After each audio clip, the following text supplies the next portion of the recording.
Hello friends, it's me Soni Khurana और मैं स्वागत करती हूँ आप सभी का अपने YouTube channel get your goal पर। फ्रेंड्स, आज हम पढ़ने वाले हैं बहुत ही इंपॉर्टेंट टॉपिक जो है child centred education, progressive education भी जिसे कहते हैं, बाल केंद्रित शिक्षा। ये इंपॉर्टेंट इसलिए है क्योंकि आप कोई भी टीचिंग एग्जाम अगर आप दे रहे हैं और आप उसकी प्रैक्टिस कर रहे हैं, तो अगर आपने प्रीवियस ईयर क्वेश्चन पेपर्स करे हैं तो मैं आपको एक बात बता दूं कि 10 नंबर तो कहीं नहीं गए। अगर आप मैक्सिमम माने तो 10 नंबर और अगर मिनिमम माने तो 5 नंबर इस चैप्टर से आते हैं। क्यों? क्योंकि देखिए, ये पैडागोजी से रिलेटेड चैप्टर है, ये पूरे टीचिंग एग्जाम से रिलेटेड आपका चैप्टर है और हर सब्जेक्ट में पूछा जाता है। चाहे वो मैथ्स की पैडागोजी ले लीजिए आप, चाहे इंग्लिश की पैडागोजी हो, चाहे हिंदी की हो, या चाहे वो सीडीपी ही क्यों ना हो, सारे सब्जेक्ट्स की पैडागोजी में चाइल्ड सेंटर्ड एजुकेशन से ज़रूर क्वेश्चंस आते हैं। अब आप पढ़ भी क्यों रहे हैं या आप टीचर भी बनेंगे तो क्यों बन रहे हैं? क्योंकि आपने चाइल्ड को सेंटर में रखना है, तो उस चाइल्ड सेंटर्ड एजुकेशन के बारे में आपको पता तो होना चाहिए। इसलिए इस टॉपिक से रिलेटेड बहुत सारे क्वेश्चन आते हैं। तो पहले थोड़ा बहुत इसको समझ लेते हैं। पहले फ्रेंड्स, अगर आपको मेरी वीडियो अच्छी लगे तो लाइक और शेयर कीजिएगा, और अगर अभी तक आपने मेरे चैनल को सब्सक्राइब नहीं किया है तो चैनल को सब्सक्राइब कीजिएगा। और फ्रेंड, मेरी वीडियो एंड तक देखिएगा क्योंकि मैं अभी आपको वो पॉइंट्स भी बताने वाली हूँ जिनको आप देखते के साथ ही क्वेश्चन पेपर में, एग्जाम में अगर क्वेश्चन चाइल्ड सेंटर्ड एजुकेशन से आता है तो आप उसे देखते के साथ ही टिक लगा देंगे कि हाँ ये सही है और ये गलत है। ठीक है फ्रेंड, तो वीडियो पर बने रहिएगा और पूरी एंड तक देखिएगा। पहले थोड़ा सा समझ लेते हैं चाइल्ड सेंटर्ड एजुकेशन के बारे में। वो क्या है? चाइल्ड सेंटर्ड एजुकेशन, जैसा कि नाम से पता चल रहा है और मैंने अभी आपको बताया कि बच्चे को आपने सेंटर में रखना है। ठीक है, आपने अपने बच्चे को बीच में रखना है और आपने खुद को चेंज करना है कि क्या आप उसको कैसा माहौल देंगे, आप कैसी, अब चाहे पाठ्य पुस्तक हो, चाहे आपका पाठ्यक्रम हो, चाहे आपका टीचिंग एड हो, वो आपने डिसाइड करना है कि आप कैसे बच्चे के लिए आप उसे अच्छे से अच्छा कर सकते हैं, आप बच्चे का विकास कैसे कर सकते हैं। जो चीज़ आप सिखाना चाह रहे हैं बच्चे को, आप किस मेथड से सिखा पाएंगे। क्योंकि आपने बच्चे को सेंटर में रखना है, आपने चाइल्ड को सेंटर में रखना है और बाकी सारी चीज़ें उसके आसपास घूमेंगी। ठीक है, पहले हमारे टाइम में क्या होता था, एक टीचर सेंटर्ड एजुकेशन आई थी इससे पहले, जिसमें एक टीचर सेंटर में रहता था, वो अपने अकॉर्डिंग सिलेबस भी डिसाइड होता था। उस टाइम बच्चा, वो एक बीच में बैठा है और लेक्चर दे रहा है और सारे बच्चे वैसे बैठे हैं, बच्चे सब सुन रहे हैं शांत होकर। बट अब ऐसा नहीं है। अब हमें क्लास का ऐसा एनवायरनमेंट बनाना है, क्लास में ऐसे फ्रीडम देनी है बच्चे को कि बच्चा ज़्यादा से ज़्यादा सीख सके, ज़्यादा से ज़्यादा वो ग्रो कर सके। और वो कब सीखेगा? जब वो खुद करेगा। क्योंकि कोई भी चीज़ अगर आप केवल सुन लो, पढ़ लो और अगर आप उसको करके ना देखो तो वो आपको आएगा नहीं, है ना। अगर ए भी है, अगर सपोज ऐसे ए लिखा है बना हुआ, आपको दिखे जा रहा है, जब तक आप उसको अपने हाथ से नहीं बनाएंगे आप उसको अच्छे से नहीं सीख सकते। तो इसका मतलब मैं आपको यही बताना चाह रही हूँ कि आपने बच्चे को ज़्यादा से ज़्यादा मौके देने हैं, ज़्यादा से ज़्यादा आपने उसको करने के इन्वायरमेंट देने हैं कि वो करके सीखे, लर्निंग बाय डूइंग सीखे। जॉन डीवी भी इस बात पे बल देते थे, चाहे वो मॉन्टेसरी हो गई, चाहे वो फ्रोबेल हो गए, या फिर पेस्टरोलॉजी भी इस बारे में ही बात करते थे कि हमने बच्चे को करके सीखने का मौका देना है, लर्निंग बाय डूइंग देनी है और खेल खेल में सिखाना है। हमें बच्चे को खेल खेल में सिखाना है कि बच्चा फटाफट सीख भी जाए और उसको बहुत ज़्यादा परेशानी भी ना हो। क्योंकि हमने एजुकेशन ही ऐसी बनाई है, चाइल्ड सेंटर्ड एजुकेशन भी इस बात पर बल देती है कि हमने अपने टीचिंग मेथड्स को चेंज करना है बच्चे के अकॉर्डिंग। बच्चे अलग अलग तरीके से सीखते हैं तो हमें अलग अलग तरीके के मेथड अपनाने पड़ेंगे। जो बच्चा जिस मेथड से सीखता है हमें उस मेथड से उस बच्चे को सिखाना पड़ेगा। पहला पॉइंट आप याद कर सकते हैं, सीखने की क्षमता। हमने ये बात मानी है, चाइल्ड सेंटर्ड एजुकेशन भी कहती है और ये बात सच भी है कि हर बच्चे में, जो भी बच्चा पैदा होता है या बच्चा स्कूल आता है तो उसमें सीखने की क्षमता होती है। सीखने की क्षमता होती है जिसे आप इनेट एबिलिटी कह सकते हैं, इनेट एबिलिटी टू लर्निंग या ऑफ लर्निंग। ठीक है, इनेट एबिलिटी टू लर्निंग, उसके पास क्षमता होती है, आंतरिक क्षमता पहले से वो लेकर आता है सीखने की। आप ऐसे नहीं कहोगे कि अलग हो जा भाई, तू नहीं समझ पाएगा, तू तो नहीं सीख पाएगा, तू तो बेवकूफ़ी है, तू तो कर ही नहीं पाएगा। आपको ऐसे नहीं करना है। बच्चे जो हैं वो अपने अंदर एबिलिटी लेकर पैदा हुए हैं, बस ये आपको देखना है कि आप उसकी एबिलिटी को किस प्रकार से यूज़ कर सकते हैं। सेकेंड पॉइंट ये है कि जिज्ञासु, आपने ये मानना है, आपने ये मानना नहीं है, ये होता ही है कि बच्चे जिज्ञासु होते हैं। आपने कई बार देखा होगा, छोटे बच्चे होते हैं, कितने क्वेश्चंस पूछते हैं, पापा आज ये क्यों नहीं हुआ, मम्मी आज ये क्यों हो गया, मम्मी ये चंद्रमा कहाँ गया, मम्मी ये चंदा मामा हमारे साथ चल रहा है। इस टाइप से जो ये क्वेश्चन, ये बच्चे जो होते हैं वो पैदा होते ही ऐसे हैं कि जब वो स्कूल आते हैं या उससे पहले की एज में भी वो बहुत सारे क्वेश्चंस ऑप्ट करते हैं। गलती होती है हमारी कि हम उन्हें दबा देते हैं, हम उन्हें रोक देते हैं। कितने क्वेश्चंस पूछता है तू, देखा होगा आपने कई बार, आपने भी किया होगा बच्चों के साथ या फिर आपके साथ भी ऐसा हुआ होगा कि तू कितने क्वेश्चंस पूछता है, दिमाग खाता रहता है, मत बोलना, मत क्वेश्चन पूछना दोबारा। या फिर कई बार आपने देखा होगा बच्चा तो कुछ कर रहा है ड्राइंग और हम उसे डांट रहे हैं, क्या चीट मकौड़े मचाए जा रहा है, क्या कटम कट्टी कर रहा है ना। तो हम ही बच्चे को रोकते हैं, हम ही बच्चे को दबाते हैं। हमें ऐसा नहीं करना है। बच्चे जिज्ञासु हैं बचपन से ही, बच्चों में एक एबिलिटी होती है सीखने की। तो बजाय उनको अपना ज्ञान भरने के, अगर हम उन्हें अपनी चीज़ें सिखाए जाए अपना ज्ञान भरने के बजाय हमने उनके अंदर जो ज्ञान है उसको डेवलप करना है, हमने उनके अंदर जो तरीके हैं उसको डेवलप करना है। अब देखो साइंटिस्ट हो गया, डॉक्टर हो गया, वो भी तो उन बच्चों में से ही बनते हैं ना, जो बच्चे क्लास में आते हैं उन्हीं बच्चों में से तो बनते हैं। क्यों? क्योंकि कुछ बच्चों को अच्छा इन्वायरमेंट मिल जाता है तो वो बच्चे कुछ बन जाते हैं, जिन बच्चों को अच्छा इन्वायरमेंट नहीं मिल पाता तो वो बच्चे कुछ नहीं कर पाते। तो यही चीज़ मैं आपको कहना चाहती हूँ कि बच्चे जो हैं वो बचपन से ही जिज्ञासु होते हैं, इनेट एबिलिटी होती है उनके अंदर, और वो सृजनात्मक होते हैं, सृजनात्मकता होती है उनके अंदर। आप ये पॉइंट भी याद रखेंगे कि सृजनात्मकता उनके अंदर होती है, वो बचपन से ही सृजनात्मक होते हैं, कुछ भी करने की क्षमता रखते हैं। कई बार आपने देखा होगा कि छोटे बच्चे होते हैं, वो कोई छोटा सा टॉय है उसे खोलेंगे, जोड़ेंगे, ऐड ऑन करेंगे। और बल्कि आजकल तो मोबाइल कितना ट्रेंड में है, छोटे छोटे बच्चे मोबाइल चला लेते हैं, यूट्यूब चला लेते हैं। क्या वो पैदा होते ही ऐसा था कि वो जब वो 2 महीने के ही थे तब भी चला लेते थे? वो अपने इन्वायरमेंट से बहुत जल्दी ऑप्ट करते हैं, बहुत जल्दी कैच कर लेते हैं। बट बस आपको इन्वायरमेंट देना है उनको, कि आपने उनको फ़ोन देना है। अगर फ़ोन ही घर पे नहीं होगा तो वो कैसे सीखेंगे? मेरा मतलब ये है, जो चीज़ आप उनको सिखाना चाहते हैं उसका इन्वायरमेंट आपको उनको देना है, ताकि वो उस इन्वायरमेंट में अच्छे तरीके से सीख पाए और ज़्यादा से ज़्यादा सीख पाए। लर्निंग बाय डूइंग करे, कर करके सीखे, खेल खेल में सीखे और अन्वेषक की तरह सीखे। ये चीज़ें आप इसमें ले सकते हैं। आप हस्तपरक गतिविधियाँ बच्चों से करवाएं, 4th एक्टिविटीज़ करवाएं, जिसमें हिंदी में कहते हैं हस्तपरक गतिविधियाँ।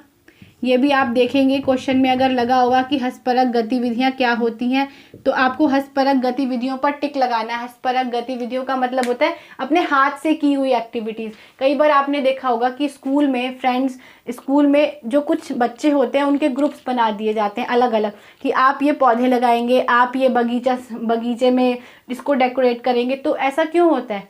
वो इसलिए किया जाता है कि बच्चे जो है वो ज़्यादा से ज़्यादा इन्वॉल्व होएं, अपनी एक्टिविटी में इन्वॉल्व होएं, अपने साथ के पीयर जो उनके सारे फ्रेंड्स हैं उनके साथ उनका सामाजिक विकास हो, सोशल इंटरेक्शन हो, वो सारी चीज़ें डेवलप हो। इस वजह से ये गतिविधियाँ कराई जाती हैं, हस्तपरक गतिविधियाँ कराई जाती हैं। तो ये चीज़ आपने ये नहीं करना कि आपने बच्चे को एक कोने में बिठा दिया, ठीक है? ऐसा नहीं करना है आपने कि एक बच्चा एक कोने में बैठा हुआ है और आप बोले ही जा रहे हैं, ऐसा नहीं होना चाहिए। बल्कि आप बच्चे को करके सीखने की एक्टिविटी दे। अब जैसे सपोज़ कई बार होता है आपने ब्लैक बोर्ड पे लिखे क्वेश्चंस, ठीक है, ये भी होता है। मैं आपको एक वो देती हूँ एग्जांपल, कि आपने क्वेश्चन लिखा ब्लैक बोर्ड पे, आपने बच्चे को बुलाया, बेटे आओ और इसे करो, है ना, इस तरीके से होता है। तो उससे क्या होता है, बच्चा बैठा नहीं है, साइलेंट बिल्कुल। अब देखो आप ही हो, अगर किसी चीज़ को बैठे बैठे सुन रहे हो तो आप भी बोर हो ही जाओगे, ठीक है ना। तो इसलिए उस बच्चे को आपने इन्वॉल्व करना है ताकि वो बच्चा ज़्यादा से ज़्यादा सीखे। तो ये तो थी चाइल्ड सेंटर्ड एजुकेशन की बात, प्रोग्रेसिव एजुकेशन की बात।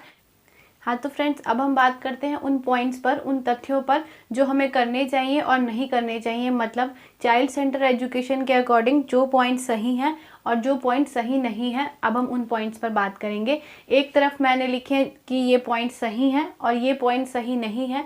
फ्रेंड्स, एग्ज़ाम में भी जो क्वेश्चन आता है उसमें जो 4 ऑप्शंस होते हैं, तो बच्चे कई बार समझ नहीं पाते कि हमें कौन सा क्वेश्चन सही लगाना है, ठीक है। तो आप इन पॉइंट से उन आंसर्स को बहुत अच्छे से ऑप्ट कर पाएंगे और सही आंसर लगा पाएंगे। इसलिए आप एक एक टॉपिक को, एक एक पॉइंट को अच्छे से समझिएगा। फ्रेंड्स, पहला है खोज को प्रोत्साहन। देखिए सीसीई क्या कहती है, चाइल्ड सेंटर एजुकेशन क्या कहती है, जैसे मैंने अभी आपको पहले बताया कि हमें बच्चे की खोज को प्रोत्साहन देना चाहिए। बच्चे जो है वो पैदा ही अन्वेषक के रूप में होते हैं ना, तो हमें उनकी खोज को प्रोत्साहन देना चाहिए कि हाँ बच्चों करो, हाँ ठीक है बेटे आप अच्छा कर रहे हो, बेटे आप हाँ इसको ऐसे कर सकते हो, उसको वैसे कर सकते हो। हमें उनकी खोज को प्रोत्साहन देना है, दबाना नहीं है। ठीक है फ्रेंड्स। सेकंड पॉइंट है करके सीखना, सक्रियता को प्रोत्साहन। क्वेश्चन में कई बार एग्जाम में पूछा जाता है, जो क्वेश्चन में आता है कि इन चारों में से कौन सा ऑप्शन ठीक है, तो आपको वही ऑप्शन टिक करना है, वही ऑप्शन मार्क करना है जिसमें बच्चा सक्रिय दिखे।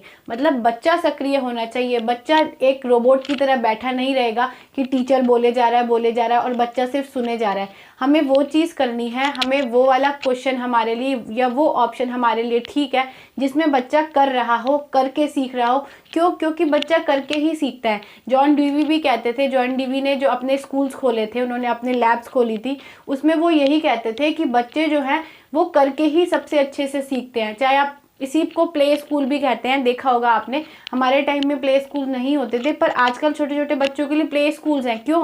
क्योंकि उन प्ले स्कूल में बच्चे खेल खेल के ही सिखा देते हैं बच्चों को। जो ऐसी चीज़ें होती हैं, पहले ABCD सिखाने में कितना टफ लगता था, एप्पल होता है, ये होता है, वो अब बच्चे फ़ोटो देख कर ही अलग अलग तरीके से ब्लॉक्स जोड़ रहे हैं, अलग अलग उनके पास अलग अलग प्रोडक्ट्स होते हैं जिससे वो अच्छे से समझ जाते हैं, है ना। तो वो ये सब तरीका वही होता है कि बच्चे को खेल खेल में ही सिखाओ, बच्चे को करके ही सिखाओ, क्योंकि बच्चे करके ही सबसे जल्दी सीखते हैं। अब थर्ड पॉइंट है प्रत्येक बच्चे की सक्रियता को प्रोत्साहन। हमने बच्चे की सक्रियता को प्रोत्साहन देना है, हमें वही वाला आंसर राइट लगाना है जिसमें बच्चा सबसे ज़्यादा सक्रिय हो। ठीक है। थर्ड है प्रत्येक बच्चे की क्षमता एवं संभावना में विश्वास। मतलब क्या है, हर बच्चे में एक क्षमता ज़रूर होती है, हर बच्चे में करने की क्षमता होती है। हमें ऐसा नहीं कहना कि नहीं बच्चे तू तो कर ही नहीं सकता, तू तो ये, या तू ये बहुत अच्छा कर सकता है, वो नहीं कर सकता। हमें ये काम नहीं करना है, हमें तो सिर्फ बच्चे को प्रोत्साहित करना है। हमें हमेशा बच्चे को प्रोत्साहित करना है, एनकरेज करना है कि हाँ बेटे आप कर सकते हो। तो ये भी ऑप्शन अगर आपको एग्जाम में मिलता है तो आप इस पर टिक करेंगे। नेक्स्ट है सभी बच्चे अलग ढंग से सोचते हैं। ये तो जेन्युइन बात भी है कि हर बच्चा जो है वो अलग तरीके से सीखता है। क्यों? क्योंकि हम सब में व्यक्तिक विभिन्नता पाई जाती है। व्यक्तिक विभिन्नता भी हमारा एक टॉपिक है CDP में ही, उसे भी मैंने अच्छे से पढ़ाया। आप चाहे तो वो मेरी प्लेलिस्ट में वो वीडियो भी देख सकते हैं व्यक्तिक विभिन्नता की। तो फ्रेंड्स इसमें क्या है, सभी बच्चे अलग होते हैं, अलग तरीके से सीखते हैं, अलग ढंग से सीखते हैं, अलग समय पर सीखते हैं। ऐसा ज़रूरी नहीं है कि अगर यहाँ तक कि अगर दो ट्विंस बच्चे भी हैं तो ज़रूरी नहीं है कि वो दोनों एक ही साथ हर चीज़ को करेंगे। हो सकता है एक बच्चा पहले बोलना सीख जाए और एक बच्चा पहले चलना सीख जाए। तो क्यों? क्योंकि हर बच्चा अलग ढंग से सीखता है, अलग टाइम पर सीखता है। कई बार ऐसा होता है कि कुछ बच्चे होते हैं जो देखकर फटाफट याद कर लेते हैं, कई बच्चे होते हैं जो सुनकर फटाफट याद करते हैं, कई बच्चे होते हैं जो समझकर याद करते हैं। तो हर बच्चे को याद करने का या हर बच्चे को समझने का जो ढंग होता है वो अलग होता है। तो हमें क्या करना है, हमारी रिस्पॉन्सिबिलिटी क्या है, ये चाइल्ड सेंटर एजुकेशन क्या कहती है, वो कहती है कि आपको अपनी टेक्निक को बदलनी है। जैसे कि आप अब फ्यूचर टीचर हो, आप टीचर बनोगे तो आपको क्या करना है, आपने अपनी टेक्निक को चेंज करना है, आपने उस बच्चे के अकॉर्डिंग अपने आप को चेंज करना है। चाहे अब आपको TLM लाना पड़े, आपको टीचिंग एड्स लाने पड़े, या आपको स्मार्ट बोर्ड के थ्रू पढ़ाना पड़े, या आपको एग्जाम्पल के थ्रू पढ़ाना पड़े, या आपको कोई चीज़ लाइव दिखाकर पढ़ानी पड़े, कुछ भी करके आपको पढ़ानी पड़े, बट इसका मोटिव क्या होना चाहिए, बच्चे को आना चाहिए। क्यों? क्योंकि हर बच्चा अलग ढंग से सीखता है, तो आपको उस बच्चे का ढंग सीखना है। क्योंकि बच्चा सेंटर में है, चाइल्ड सेंटर्ड एजुकेशन है, तो बच्चा सेंटर में है। आप बच्चे के अकॉर्डिंग बदलोगे, बच्चा नहीं बदलेगा। ठीक है। नेक्स्ट है बच्चों के अनुभवों को प्राथमिकता। जो बच्चे अनुभव करते हैं, जो बच्चे फील करते हैं, आपने उसको प्राथमिकता देनी है। कई बार क्वेश्चंस में ये आता है, आप चाहे प्रीवियस ईयर के क्वेश्चन पेपर्स उठा के देखिए, उसमें देखिए CDP से रिलेटेड ये जो चाइल्ड डेवलपमेंट पैडागोजी है, इससे रिलेटेड तो हर सब्जेक्ट में क्वेश्चंस आते हैं। घुमा फिरा के पूछ लेगा, वर्ड्स हेर फेर होती है, बट उसका पूछने का मतलब यही होता है। अब ये आपको समझना है कि वो क्या पूछना चाह रहा है। तो वो कहता है कि बच्चों के आपने अनुभवों को प्राथमिकता देनी है, बच्चे के अनुभवों को प्राथमिकता देनी है। बच्चा क्या सीख रहा है, बच्चा कैसा अनुभव कर रहा है, बच्चा क्या फील कर रहा है, उसके अकॉर्डिंग आपने अपने आप को चेंज करना है या अपने टीचिंग मेथड को चेंज करना है। नेक्स्ट है बच्चे सक्रिय अन्वेषक के रूप में। वही बात, बच्चे जो है वो हमेशा सक्रिय अन्वेषक के रूप में, ये तो देखो जीन प्याजे ने भी कहा है कि बच्चे जो है वो लिटिल साइंटिस्ट होते हैं। वो बचपन से ही कुछ ना कुछ क्षमता लेकर पैदा होते हैं। वो पैदा जब होते हैं वो खाली स्लेट की तरह नहीं होते कि आप सोचो कि वो खाली हैं। वो बच्चे कुछ ना कुछ सीख कर ही आते हैं। क्योंकि आपने देखा होगा जब पैदा होता है बच्चा तो उसे रोना आता है, सुसु पॉटी आती है, उसे क्या चीज़ फील हो रही है, वो उसे हर चीज़ पता होती है। वो कैसे? क्योंकि वो पैदा होते ही वो कुछ ना कुछ तो अपने माइंड में, अपने संज्ञान में चीज़ लेकर पैदा हुआ है। ऐसा नहीं है कि वो खाली स्लेट की तरह पैदा हुआ है, ब्लैंक स्लेट है। नहीं, वो सक्रिय बच्चे, सक्रिय अन्वेषक के रूप में आपको देखना है कि बच्चे कर सकते हैं। आपने ऐसा नहीं करना है कि बच्चे नहीं कर सकते, बच्चे अपने आप करेंगे। आपको क्या करना है, आपने बच्चों को इन्वायरमेंट ऐसा देना है कि बच्चे उस इन्वायरमेंट से ज़्यादा करके सीख पाए। लर्निंग बाय डूइंग करें, बच्चे ज़्यादा से ज़्यादा कर पाए उस इन्वायरमेंट में। वो आपका काम है कि आप बच्चे को कैसा इन्वायरमेंट देते हैं। नेक्स्ट पॉइंट है, स्कूली शिक्षा सामाजिक एवं प्राकृतिक दुनिया को प्रतिबिंबित करे। अब देखिए, जो एनसीएफ के अकॉर्डिंग जो हमारा करिकुलम बना हुआ है, जो पाठ्यक्रम बना हुआ है चाइल्ड सेंटर्ड एजुकेशन के अकॉर्डिंग, उसमें ये कहते हैं, ये है कि हम जो बच्चे को पढ़ा रहे हैं, ऐसा नहीं है कि हम बच्चे को कुछ पढ़ाए जा रहे हैं और बुक्स में कुछ और ही है, हमारे बाहर की दुनिया में कुछ और ही चल रहा है। ऐसा नहीं है। जो बुक्स में चैप्टर होने चाहिए या हम जो बच्चों को पढ़ा रहे हैं वो हमारे आसपास की दुनिया में क्या चल रहा है उससे रिलेट करना चाहिए, उससे रिलेटेड पढ़ना चाहिए। तभी कहते हैं कि जब आप क्लास में बच्चों को एग्जाम्पल दो, तो या मैं भी आपको एग्जाम्पल दे रही हूँ, तो मैं आपको इस तरीके के एग्जाम्पल दे रही हूँ जो हमारे डे टू डे लाइफ में हमारे सामने आते रहते हैं या हमें फेस करना पड़ता है, तब वो बच्चे जल्दी सीखते हैं। तो यही चाइल्ड सेंटर्ड एजुकेशन में कहा है कि जो पाठ्यक्रम है या जो पाठ्य पुस्तक होती हैं उसको ये प्रतिबिंब करना चाहिए, ये दिखाना चाहिए, ये रिफ्लेक्ट करना चाहिए कि जो हमारे आसपास की दुनिया है या जो हमारी सामाजिक दुनिया है या जो हमारा आसपास का पर्यावरण है उससे रिलेटेड ही चैप्टर्स होने चाहिए, उससे रिलेटेड ही हमें शिक्षा बच्चों को देनी है, तभी बच्चे अच्छी तरीके से सीख पाएंगे। तो ये तो थे कुछ फ्रेंड्स वो टॉपिक्स या वो पॉइंट्स जिनको आपको राइट लगाना है, जिनको आपको टिक करना है कि हाँ ये पॉइंट्स ठीक है। ठीक है, अब ये आते हैं कि हाँ हमें ये नहीं करना है या हमें अपनी क्लास में नहीं होना चाहिए या चाइल्ड सेंटर एजुकेशन इन चीज़ों को मना करती है। तो वो क्या है, फर्स्ट है कंठस्थ और रटना। जहाँ पर आप पॉइंट में देखो, जहाँ पर आप क्वेश्चन में जो भी पॉइंट देखो कुछ रटने को कहा गया है उसे आप कट कर दें। क्यों? क्योंकि चाइल्ड सेंटर्ड एजुकेशन के अकॉर्डिंग बच्चे को रटाना तो है ही नहीं, बच्चों को रोट लर्निंग नहीं करनी है। इसको इंग्लिश में रोट लर्निंग भी कहते हैं। क्या कहते हैं? रोट लर्निंग कहते हैं। बच्चे को आपने रटाना तो बिल्कुल नहीं है, बिल्कुल नहीं रटाना, आपने कंठस्थ कुछ नहीं कराना है। ठीक है। सेकंड पॉइंट, विशेष उत्तरों की नकल। कई बार पॉइंट्स क्वेश्चन में दिया होता है कि आप क्या करें, आप बच्चों को इंपॉर्टेंट क्वेश्चन बता दें और बोले कि चलो इसकी नकल करो, या इसको हमारे टाइम में भी होता था कि सुलेख करो। तो सुलेख से क्या होता है, बस बच्चे की हैंड राइटिंग इम्प्रूव होती है, बाकी हम कुछ बच्चे को आता तो नहीं ना। बट ये क्या है, हमें कुछ उत्तरों की नकल नहीं करवानी है। हमारा क्या मोटिव है, हमारा मोटिव होता है कि बच्चे ज़्यादा से ज़्यादा सीखें। तो हम बच्चों से कहेंगे बेटे आप इसका आंसर दो, आपके अकॉर्डिंग क्या होना चाहिए। एक बार एक क्वेश्चन आया था कि कौन सा उत्तर सही है। पहला है बच्चे का नाम क्या था, बच्चा कहाँ गया था, या मेले के बारे में अपने विचार बताइए। तो इसमें से ओपन एंडेड आंसर कौन सा है, ऐसा कौन सा आंसर है जिसमें बच्चे का दिमाग सबसे ज़्यादा चलेगा? थर्ड वाला, क्योंकि उसमें बच्चा बताएगा कि मेले के बारे में उसके क्या विचार थे। वो अब आपको उसको चाहे वो 1 पेज लिखे चाहे वो आधा पेज लिखे, बट वो अपने मन के विचार बताएगा, वो किसी चीज़ को नकल नहीं करेगा। पहला क्वेश्चन क्या था, उसका नाम क्या था, तो वो नाम तो एक पॉइंट में था, वो बता देगा, उसका कोई माइंड तो नहीं चला, है ना। बट लास्ट वाले क्वेश्चन में उसका माइंड चलेगा, वो इधर उधर से लॉजिक लगाएगा, इधर उधर से आंसर ढूंढेगा। तो वही बात इसमें मैं ये कहना चाह रही हूँ कि जो चाइल्ड सेंटर्ड एजुकेशन है वो इस बात पर बल देती है कि बच्चा ज़्यादा से ज़्यादा एक्टिव रहे, ज़्यादा से ज़्यादा उसका माइंड एक्टिव रहे, ज़्यादा से ज़्यादा वो सोचे, इधर उधर की बातें सोचे, तब वो अपने आंसर को बताए। तो हमें विशेष उत्तरों की नकल नहीं करानी है, किसी आंसर को रटवाना नहीं है, बट हमने अपना लॉजिक लगाकर हमें बच्चे को स्वतंत्रता देनी है कि बच्चे आप अपना आंसर दो, आपके अकॉर्डिंग इसका आंसर क्या होना चाहिए। नेक्स्ट पॉइंट है केवल पाठ्य पुस्तक पर केंद्रित, सीमित, निर्भर। क्या मतलब, अगर ऑप्शन में आता है कि केवल पाठ्य पुस्तक पर ही आंसर है तो आप सही नहीं लगाएंगे, आप गलत लगाएंगे। देखिए पाठ्य पुस्तक जो होती है वो केवल एक संसाधन है। मैंने यहाँ पर पॉइंट भी लिखा है, पाठ्य पुस्तक सिर्फ संसाधन। पाठ्य पुस्तक जो है वो आपके पास सिर्फ एक रिसोर्स है जिसको आप यूज़ कर सकते हो बच्चे को समझाने के लिए, बट आपने ना तो उसके क्वेश्चन आंसर्स पर बल देना है, ना ही आपने अपना क्राइटेरिया उस तक सीमित रखना है। आपने हर चीज़ को उससे बढ़ा चढ़ा कर ही बताना है। मतलब आप पाठ्य पुस्तक से रिलेट जरूर कर सकते हो, आप पाठ्य पुस्तक का टॉपिक लेकर उसको रिलेट करके समझा सकते हो, बट आपको उसके ऊपर निर्भर नहीं रहना है, वो एक सिर्फ संसाधन है, सिर्फ आपकी हेल्प के लिए। बट आपको आजकल के ऐसा होता है, आजकल के स्कूल्स में जो पीछे वाले जो क्वेश्चंस होते हैं वो समझाए ज़रूर जाते हैं बट एग्ज़ाम्स में नहीं आता। मैं हमारे भी एक आसपास में एक बच्चा रहता है, उसके एग्ज़ाम्स जो होते हैं तब वो जो मैम कॉपी में करवाती है वो नहीं आता, बल्कि आता क्या है, वो चैप्टर के अंदर से डीपली रीड करती है, अच्छे तरीके से क्वेश्चंस बनाती है, उस चैप्टर के अंदर से आता है। तो फिर बच्चा ज़्यादा सीखेगा, या फिर केवल वो पीछे के आंसर्स रट लेगा तो बच्चा ज़्यादा सीखेगा।